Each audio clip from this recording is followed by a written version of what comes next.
Au XVIe siècle, Philippe V de Hanau-Lichtenberg, un seigneur alsacien protestant, tente d'imposer sa foi dans le Beecherland en interdisant le catholicisme. En 1572, le duc de Lorraine, fervent catholique, viendra le déloger. Le pays de Bitche a aussi payé le prix fort lors de la guerre de 30 ans.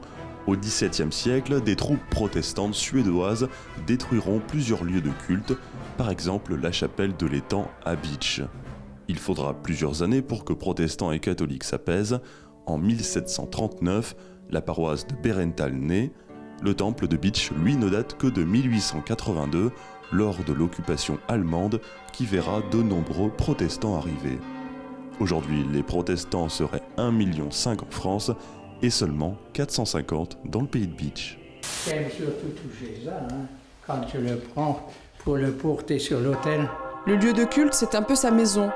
L'ancien militaire de carrière connaît les armoires de l'église, l'emplacement du moindre petit objet liturgique. En tant que sacristain, c'est également lui qui fait sonner les cloches. Si c'est pour un enterrement, c'est celle-là.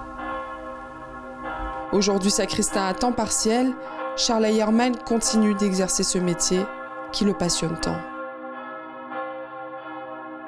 Au total, l'indemnité mensuelle brute d'un député s'élève à 7 210 €, soit 5 380 € net. Cette indemnité concerne les députés élus pour la première fois en juin 2012. Pour les plus anciens, le montant net s'élève à 4 979 € net.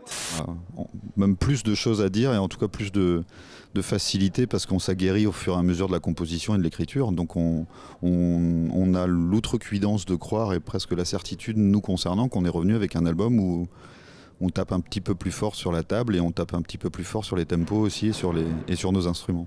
Le succès de l'album, Matmata, le doit notamment à la diversité des styles, des inspirations et propositions musicales de chacun. Depuis plusieurs mois, des travaux ont démarré pour réaménager un espace du musée. Cette nouvelle salle sera entièrement dédiée à des expositions de l'association bitchoise Cadre, avec des reproductions d'œuvres bien connues. Ces tableaux, qui représentent tous des œuvres de grands maîtres, vont pouvoir être accessibles toute l'année. Ils vont changer de sujet. Là, nous allons commencer par les portraits au XXe siècle. Depuis 2013 et les lois sur la transparence de la vie publique, chaque versement local est rendu public. On apprend par exemple qu'en 2016, l'actuel député Céleste Lette, qui a distribué quasiment 135 000 €, a été le plus généreux avec la commune de Rolbin, puisqu'elle a touché 15 000 € pour sa nouvelle salle des fêtes. 6 000 € ont été versés à Anchambert pour des travaux au presbytère et 3 000 € à Bettevillers pour des tableaux à l'école Jean Gutenberg. En fin du classement, on retrouve essentiellement des associations comme l'Amicale des sapeurs-pompiers du centre d'intervention de Saint-Louis-les-Bitches qui a perçu 1 000 € ou encore l'Harmonie municipale de Rohrbach-les-Bitches avec 1 500 €. Longtemps, les arboriculteurs ont cherché un terrain. Par la grâce de Dieu, c'est l'abbé Raif qui a proposé le terrain du presbytère. Les travaux ont vite commencé et les arbres plantés avec l'aide des petites mains des élèves de l'école. Premièrement, le terrain était vague, il n'y avait rien et je suis assez écolo. Et donc, cette fête-là, je me suis posé la question, qu'est-ce qu'on peut faire de ces terrains-là ?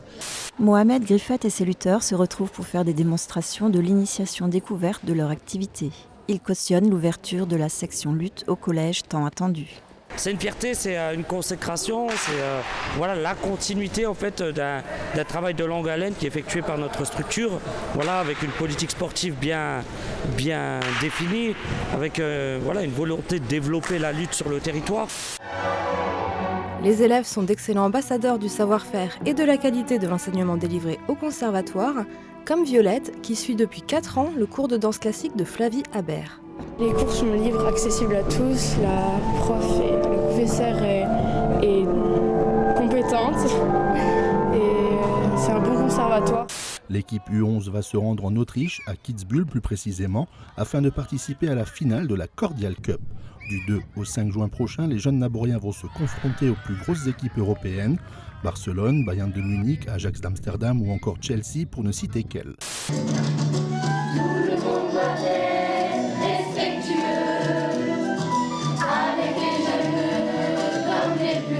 Le respect, pour moi, c'est la politesse, d'être poli, d'être gentil et de ne pas taper les gens, de ne pas se moquer d'eux. Vous avez un pantalon bleu.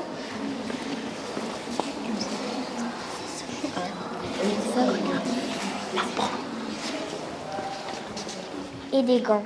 C'est un peu dur, mais je pense que ce sera encore plus dur quand il y aura plus de gens. C'est un peu stressant. Moi, je me prends un peu, je sais pas, comme une star parce que je lis quelque chose devant tout le monde. Bonne nouvelle pour le commerce forbachois avec la réouverture du magasin MS Mode situé en zone piétonne à Forbach. Fermé en fin d'année dernière, suite à la liquidation du groupe au niveau national, il rouvrira finalement ses portes ce vendredi 19 mai. Il y aura toujours des personnes qui seront orientées vers le cercueil en bois et traditionnel que je propose aussi.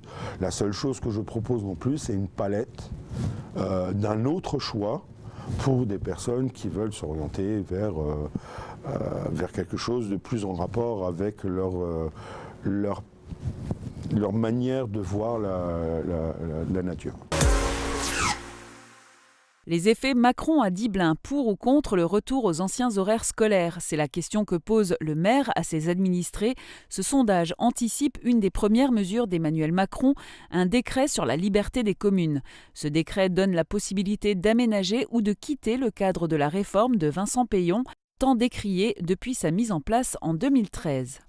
Alors que la société de logistique originaire de Valmont fête ses 90 ans, ce bâtiment est le premier qu'elle construit en neuf en France. Pour illustrer ce développement passé et à venir, c'est donc un arbre qui est planté aux abords de l'entrée.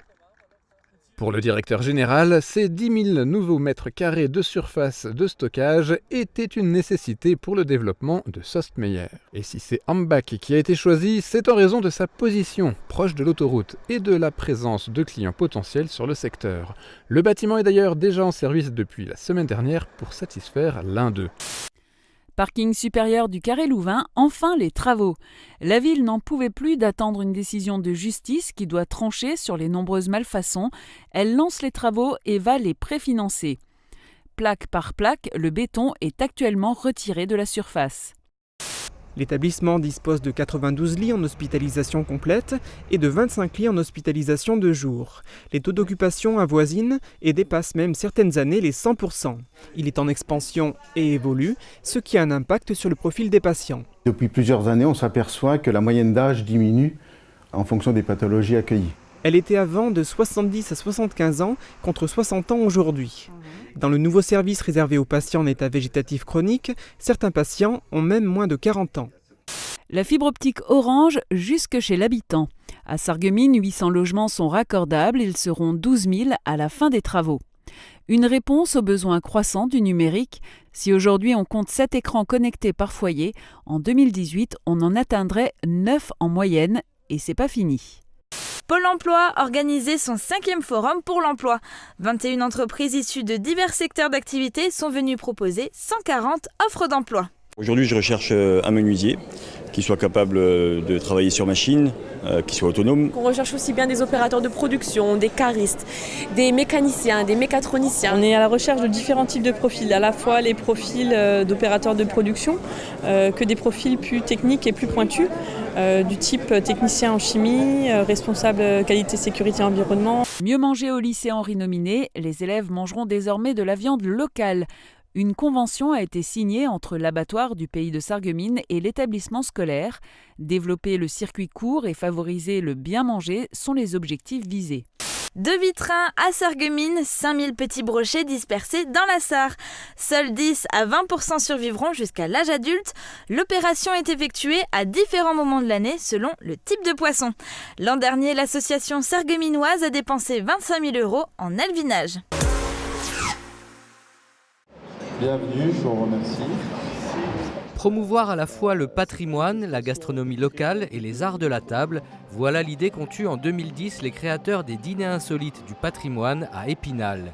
Depuis, ces événements se sont multipliés dans tout le Grand Est et aujourd'hui pour la première fois en Moselle-Est au Carovindel de Petite-Rosselle. Un coup de pub pour le musée de la mine et une occasion de plus de diversifier ses activités.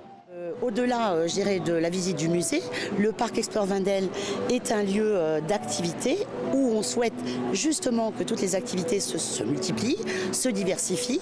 Et donc il faut que dans l'inconscient, on va dire, enfin, ou dans la conscience collective, on sache qu'ici, il se passe toujours quelque chose. Voilà.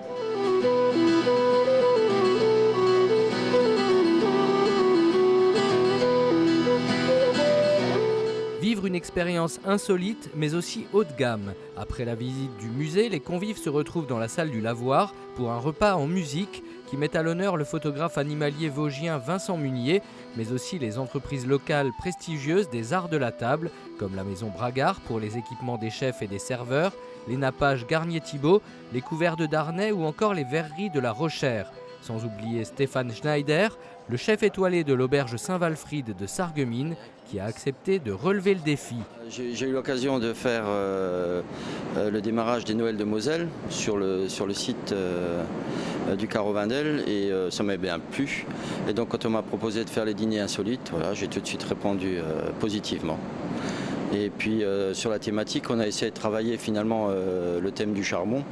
Donc on était parti un tout petit peu on a recomposé un charbon avec du foie gras et une petite croûte en beurre de cacao. C'était un challenge par rapport au site, par rapport aux mineurs.